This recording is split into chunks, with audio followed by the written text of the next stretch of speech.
안녕하십니까? Good afternoon, ladies and gentlemen. We will now begin a joint press availability for Minister Park and Secretary Blinken. Opening statements will be made by the minister first, to be followed by the secretary. Good afternoon, ladies and gentlemen. It's a pleasure to meet you. I am Park Jin, Foreign Minister of the Republic of Korea. We have with us today a good old friend of Korea, Secretary Blinken. I sincerely welcome you to Korea once again. Since the launch of the Yoon administration, this is the first visit made by the State Secretary of the U.S. Secretary Blinken's visit to Korea has made our celebration of the 70th anniversary all the more meaningful. The more insecure the global landscape, the more robust the ROK-US alliance grows. On top of the war in Ukraine, the Israel-Hamas armed conflict is further aggravating the global poly crisis. At today's meeting, Secretary Blinken and I agreed that especially at times like these, the ROK-US alliance as a global comprehensive strategic alliance must grow even stronger. That was our shared understanding, and we discussed concrete avenues for working together. Firstly, upon this year's 70th anniversary of the alliance, a future vision was formulated based on which we agreed to continue driving the solid advancement of our alliance. Freedom, rule of law, and human rights, guided by these core values, and with a view to safeguarding and promoting the rules-based international order, both our nations are determined to make continued concerted endeavors. Our two leaders have built trust and bond that will undergird vigorous exchanges that we will continue next year. Moreover, the MOFA and the State Department concurred that the field of information collection and analysis presented immense potential for collaboration and agreed to pursue partnership on that front. The ROK-US alliance is an alliance toward the future, extending beyond military security to also address economic security, AI, quantum technology, space, and other frontier technologies, as well as culture and people-to-people exchange. We will strive to expand the breadth of our cooperation. The ROK-US alliance will bring future generations even greater prosperity and opportunities. Secondly, the ROK and the United States, while maintaining their steadfast combined defense posture, pledged to continuously ramp up their extended deterrence execution capabilities. The Washington Declaration that our two leaders agreed on is being faithfully implemented, which we appreciated. Last July, the ROK-US Nuclear Consultative Group was launched, and in September, the ROK-US EDSCG Vice Minister level meeting was held in Korea for the first time. Moreover, in some 40 years, a U.S. SSBN made a port call in Korea, and a U.S. strategic bomber landed in Korea for the first time, among others, increasing regular visibility of U.S. strategic assets. This sends a strong message of the ROK-US alliance that any threats posed by the DPRK will be countered resolutely. To enhance extended deterrence execution capabilities going forward as well, our two nations will continue their close coordination. Furthermore, we strongly urge the DPRK to immediately halt all its provocations, including the scheduled launch of its so-called satellites. To deter the DPRK's nuclear and missile development, the ROK and the U.S. remain committed to making relevant endeavors. The international community will never recognize North Korea's nuclear possession. In partnership with the community of nations, North Korea's illegal revenue streams will be more proactively blocked. Military cooperation between Russia and the DPRK is a flagrant violation of the UNSC resolutions, as well as a serious threat to the entire world. In recent weeks, the top diplomats of Korea, the U.S., and Japan condemned weapons dealings between Russia and North Korea by issuing a joint statement demonstrating their firm resolve to respond. At the same time, nonetheless, the door to dialogue remains open. North Korea is strongly urged to cease its nuclear threats and provocations and return to a path towards denuclearization. The international community, including the ROK and the U.S., are deeply worried about the forced repatriation of North Korean refugees. To help improve human rights conditions in North Korea, we will further strengthen our international cooperation. Thirdly, our two nations pledge to address global pending issues beyond the Korean Peninsula by working more closely together. Above all, with regard to the Middle East situation, we strongly condemn the indiscriminate attacks on Israel. The armed conflict between Israel and Hamas is causing a sharp rise in civilian casualties, about which we express our deep concern. The parties concerned are called upon to comply with international humanitarian laws and take steps to protect civilians. In addition, we hope that all hostages, including American citizens, will soon be reunited with their families. To stabilize the Middle East situation, and we reaffirmed that a humanitarian pause is necessary. To stabilize the Middle East situation and resolve the humanitarian crisis, Secretary Blinken has engaged in proactive diplomacy, which I hold in high regard. To ensure humanitarian assistance will reach Gaza Strip without difficulty, we will collaborate with the international community to tackle the Israel-Palestinian problem at its roots, guided by a two-state solution. We will work closely with the international community. Both sides reaffirmed that Russia's aggression against Ukraine was a blatant violation of the UN Charter and international laws. Towards ending the war and restoring peace in Ukraine, Korea and the U.S. resolved to continue their closely coordinated endeavors. Through consistent communication with China, the U.S. has been working to responsibly manage its relations with the country, an endeavor I strongly support. For us, based on mutual respect, we will endeavor to develop healthy, mature Korea-China relations. This was explained to the U.S. side. Next year, Korea will begin its non-permanent membership of the UN Security Council, where our two nations will be well poised to work in close partnership. I asked once again for the U.S. support for Busan's bid to host the 2030 World Expo. Fourth, the Republic of Korea and the U.S. are committed to pursuing economic security by further intensifying their collaboration. Both our nations are in economic security and leading technology, optimal partners for each other, and with this mutual understanding, we agreed to scale up support for our respective businesses.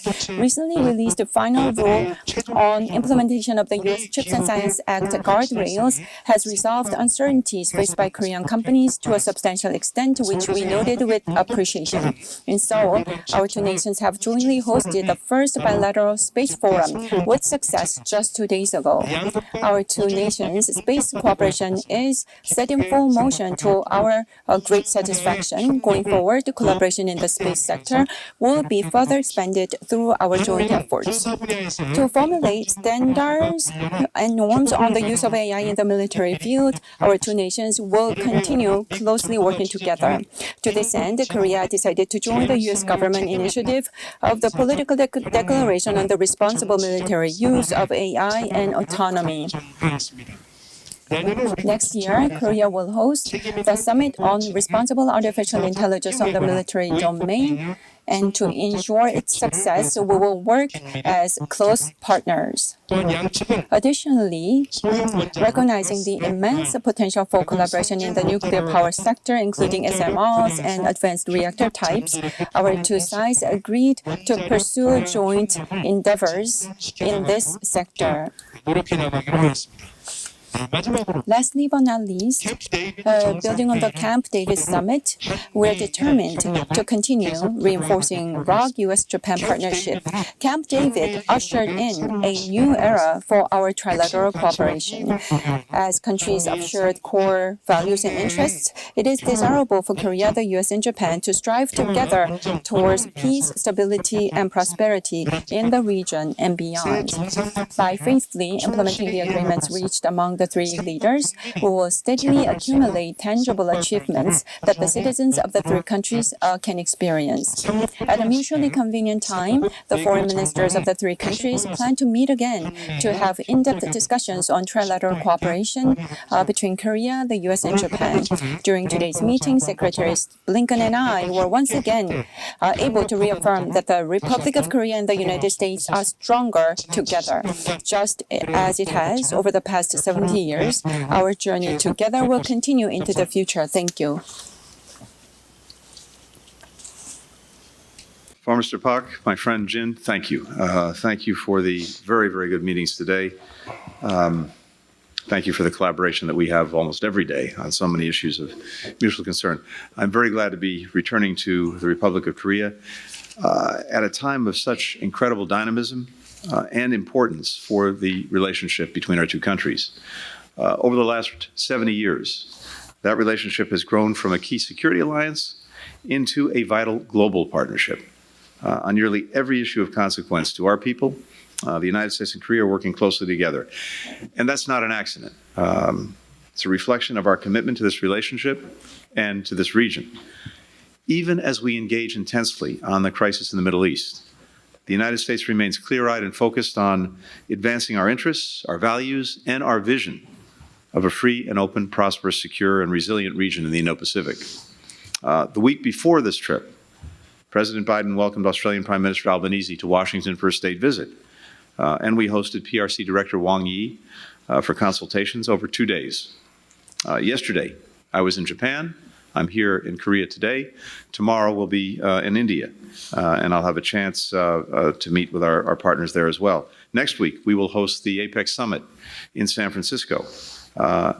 And throughout the course of the day, here in Seoul, we've had very productive meetings with the National Security Advisor Cho, with my good friend Park Jin, and with President Yoon. And I'm really grateful to President Yoon for his very warm hospitality and the very interesting and important discussion we had today.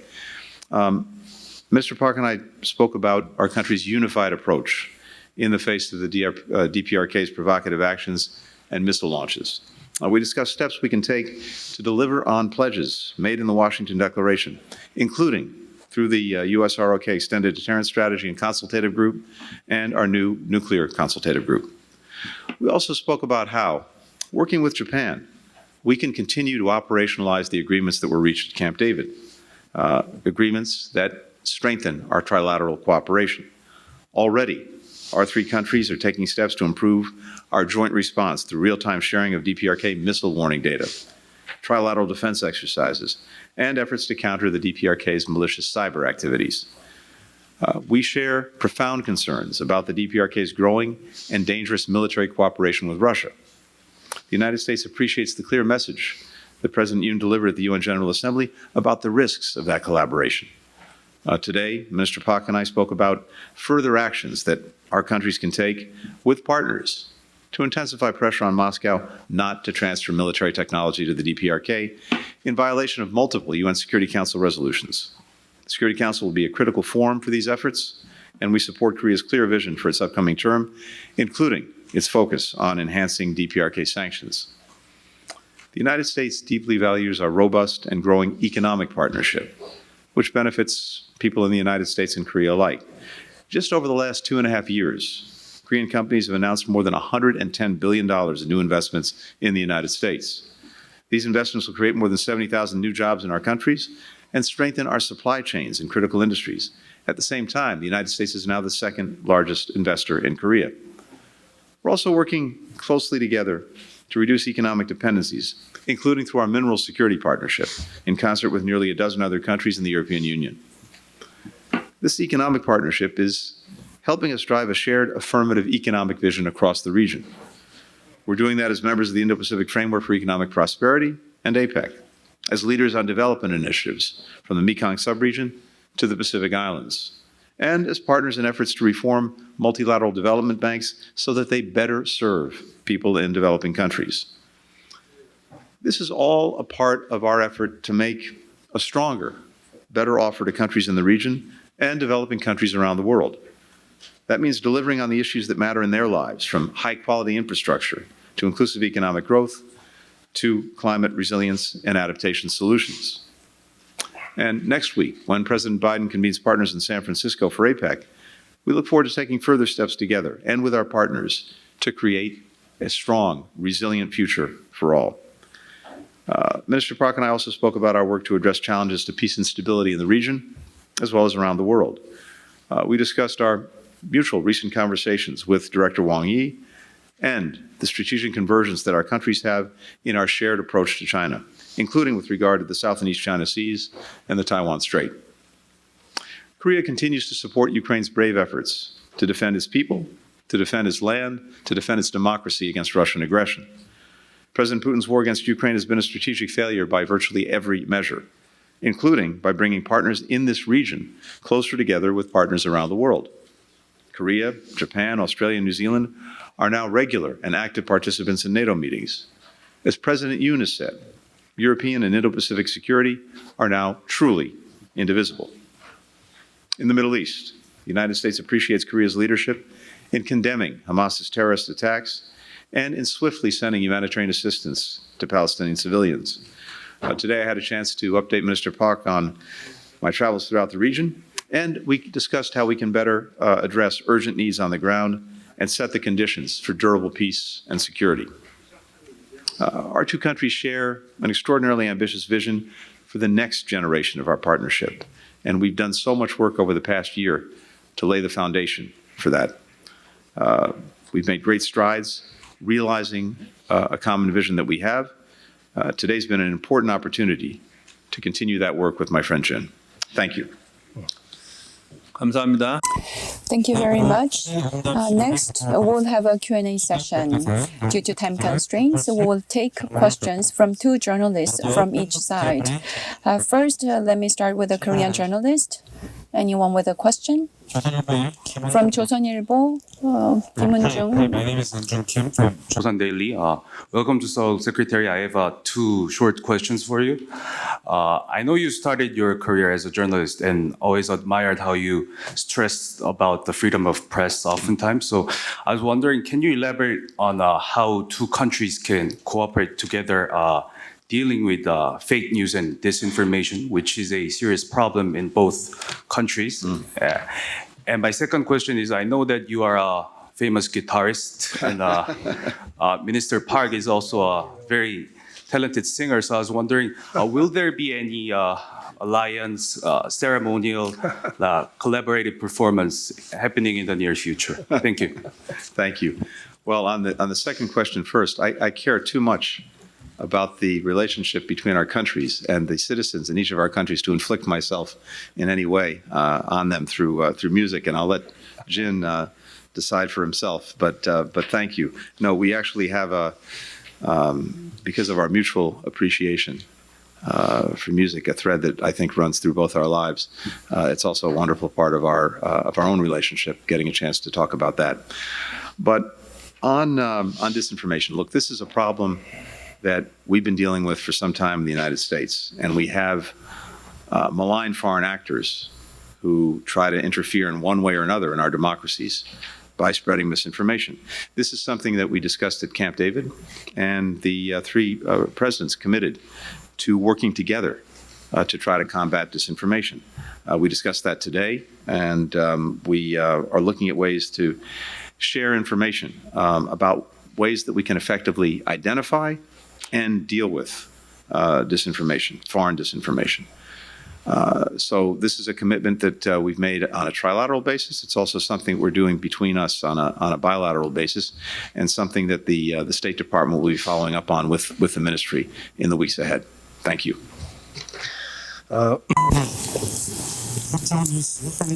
Regarding fake news and disinformation, you posed a question. Foreign disinformation, as a matter of fact, can undermine trust in the government and the foundations of democracy, and as such, it is emerging as a new security threat. Various cutting-edge technologies are making headway, and SNS is also moving forward. And as a result of that, this new transnational security threat is being posed, and to effectively counter them, the international community's joint efforts is essential. Based on this understanding, our two countries will discuss the sharing of relevant information and various other avenues for cooperation going forward. At the last August Camp David summit, when there was the summit of the two leaders regarding foreign disinformation, we decided to address how to work together to address the foreign disinformation matter together. You talked about guitar playing last April. As a matter of fact, when President Yoon made a state visit to the U.S., at the White House dinner, the president sang American Pie, which has created quite a sensation among the American public. Secretary Blinken, as a matter of fact, presented an LP version of American Pie to the president himself. I know that he's a well-known guitarist. It is well-known in Seoul as well. This is a good example of public diplomacy through music. I love music myself. I play guitar myself. And in celebration of Secretary of State's visit to Korea, the 70th anniversary Alliance logo was placed on guitar strips that I prepared as a gift for him. And I bought the same thing for myself. And at some point in the future, maybe with the Secretary, I would love to have an opportunity to play together for harmony of the Alliance. Act for President Yoon one day. We welcome that. Why not? The first question on the U.S. side goes to Nikki Ching with Voice of America.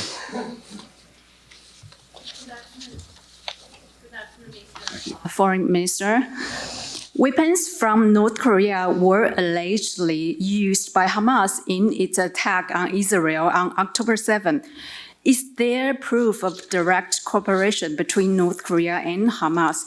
If so, should we expect South Korean government to impose sanctions on North Korean entities and individuals that directly provide Hamas with weapons?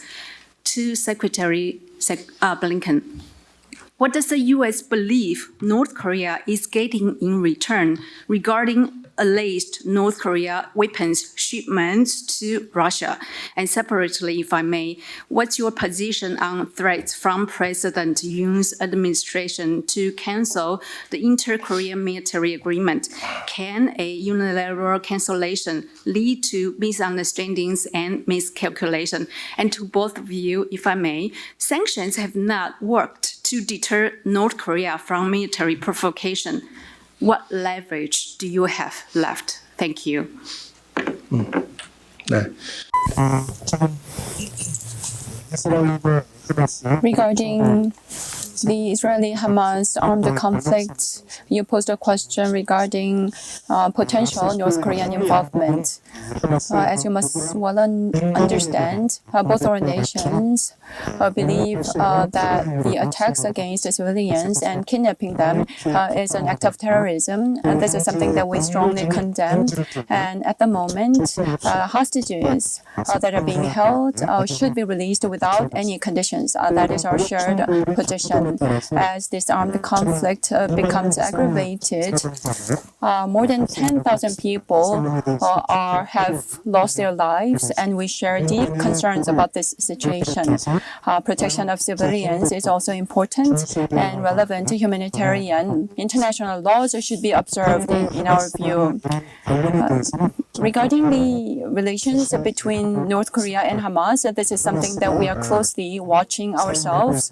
The weapons that are being used by Hamas, or the doctrine that's being adopted by Hamas, or the military tactics, all of these aspects are something that we are keeping a close eye on. And if any relationship between them is revealed, then North Korea should be condemned accordingly.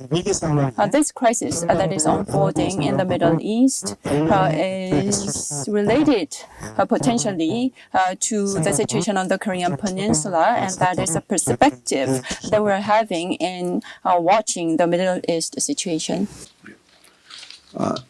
Nike, with regard to the DPRK-Russia cooperation, this is a matter of deep concern for both of us, as well as for other countries around the world.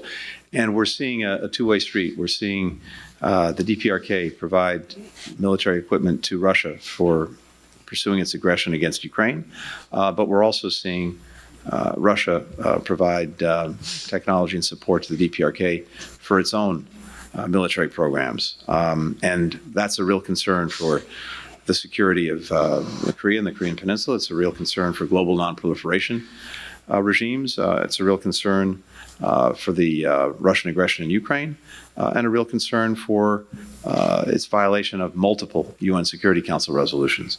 So we will keep working with the Republic of Korea, with other interested countries, to identify, to expose, and to counter Russia's attempts to acquire military equipment from the DPRK and any state that is prepared to support its war against Ukraine.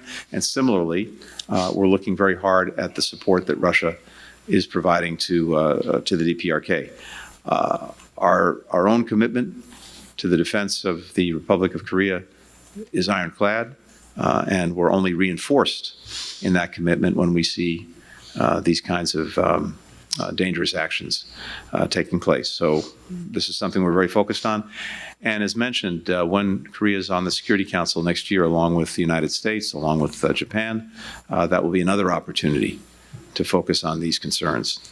With regard to the Inter-Korean Military Agreement, this is obviously an agreement between the Republic of Korea and the DPRK, but it's something that's come up in discussions here today. We're having consultations on it, and Secretary of Defense Austin will be in Korea this weekend, and I know he'll pursue those conversations. 예, 다시 한국 Again, next question from a Korean journalist Shin Soo-ah from MBC. Good afternoon, ladies and gentlemen. I am Shin Soo-ah from MBC. My question goes to both the Secretary and Minister. If the U.S.-China summit meeting is convened next week, then do you believe that China needs to play a certain role to address North Korean nuclear issues? And how do you plan to induce China's role playing? Secretary Blinken visited Korea in more than 2 years. And can you please explain in detail about your plan to induce China's constructive role? As you must be well aware, the Korean government has been pursuing close coordination with the U.S. regarding the North Korean nuclear issue. We have been urging China to play constructive roles. North Korea is developing nuclear weapons and missiles and engaging in provocations, and this is something that is not helpful to China. That's the message that we have been sending to them. China is a permanent member of the UN Security Council at the moment. As such, they need to faithfully implement sanctions against the DPRK and to help North Korea, to persuade North Korea to cease provocations and return to dialogue. We are urging them to play that role. The U.S. side, as far as I understand, Secretary Blinken has met with Director Wang Yi, his counterpart from China, and they had a conversation. And on those occasions of high-level exchanges, given China's special influence over the DPRK, I understand that they have been calling on China to play constructive parts. Both Korea and the U.S. Will be serving on the UN Security Council together next year. As such, regarding the North Korean nuclear issues, China's constructive role playing should be induced by us working together next year. Minister Park, my question was related to China's role regarding the growing closeness between the DPRK and Russia as opposed to the relationship with China. So regarding tightness between the DPRK and Russia, growing closeness between these two countries and arms dealings between these two countries is not something that China would like to see. Due to the war in Ukraine, there is a security crisis that's unfolding in Europe and in Northeast Asia between the DPRK and Russia. If there's going to be arms dealings that would contribute to heightening tensions on this part of the world, that would definitely not help China, and it's not going to promote its interests. Therefore, China needs to understand the concerns of neighboring countries as well as the concerns of the international community, so that such dangerous dealings and transactions would not take place. China needs to play a role to ensure that, and our both nations will play a part as well. So I can only underline and endorse what Foreign Minister Park has said. We have exactly the same perspective. We've seen DPRK missile launches, pursuit of weapons of mass destruction and ballistic missile capabilities, all of which are in violent violation of multiple UN Security Council resolutions. They're also dangerous and destabilizing. And it's increasingly engaged in threatening, irresponsible rhetoric, including by characterizing some of these missile launches and other military activities as trial runs for the use of tactical nuclear weapons. It's incredibly irresponsible. We've certainly discussed this on repeated occasions with China and with its senior officials. And we pointed out that to the extent that China values and places a premium on stability in the region, well, North Korea is the greatest source of instability. China has a unique relationship with North Korea. As a result of that relationship, it has real influence. And we do look to China to use that influence to play a constructive role in pulling North Korea back from this irresponsible and dangerous behavior. And as Jin said as well, this is something that I'm sure we'll take up at the Security Council next year, where we'll be together along with China. For the final question, Kosuke Kanashi with Kyoto. Hi, Mr. Secretary and Mr. Park. Thank you so much for doing this. I have two questions. First, about trilateral cooperation among U.S. and Korea and Japan. Well, as Mr. Secretary, you mentioned that leaders of three countries in the summit at Camp David in August agreed to share real-time missile warning data by the end of this year. Well, now it's November, so my question is how soon the system is going to get activated? And the second question is the follow-up on Nike's question, the cooperation between DPRK and Russia. Well, there are concerns that North Korea would receive sensitive technology that could enhance the threat of Pyongyang's nuclear and missile program. So how do you think you can prevent that to happen? Thank you. Would you like to?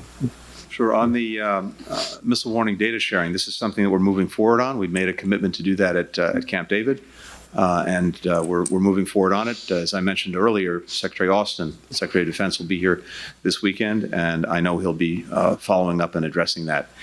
In terms of the support that Russia may be providing to the DPRK, this is something that we're watching very, very closely, very, very carefully. And of course, we have real concerns about any support for North Korea's ballistic missile programs, for its nuclear technology, for its space launch capacity. And as we said earlier, that support would be in clear violation of multiple Security Council resolutions. Russia has an obligation, especially as a permanent member of the Security Council, to uphold the resolutions, not to violate them. So this is something that we're very focused on. We're working to, as I said, identify, to expose, and as necessary, to counter these efforts, and we'll work on that together on the Security Council next year.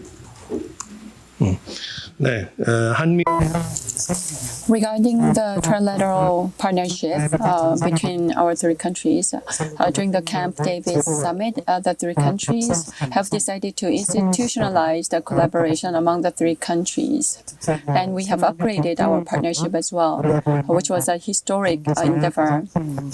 The biggest security threat among the three countries is the North Korean nuclear threat, as well as the threats posed by its missile program, ballistic missile program. We will have to continue bolstering our collaboration going forward, as was mentioned by Mr. Secretary. Regarding North Korea's missile data, real-time information sharing is extremely important, and through that endeavor, we would be able to build up a posture to deter North Korea's provocations. These weapons of mass destruction, the development of those weapons by the DPRK is an endeavor that it is pursuing, and also it is engaged in hacking throughout the networks to earn foreign currency to finance its weapons development program. And we need to block such revenue streams and stop its illegal activities through international collaboration. Korea, the US, and Japan should work together as members of the UN Security Council. We will have to pursue close coordination and share information and bolster our collaboration going forward. Thank you. 이것으로 With that, this concludes the joint press availability for the Foreign Minister and Secretary. Thank you.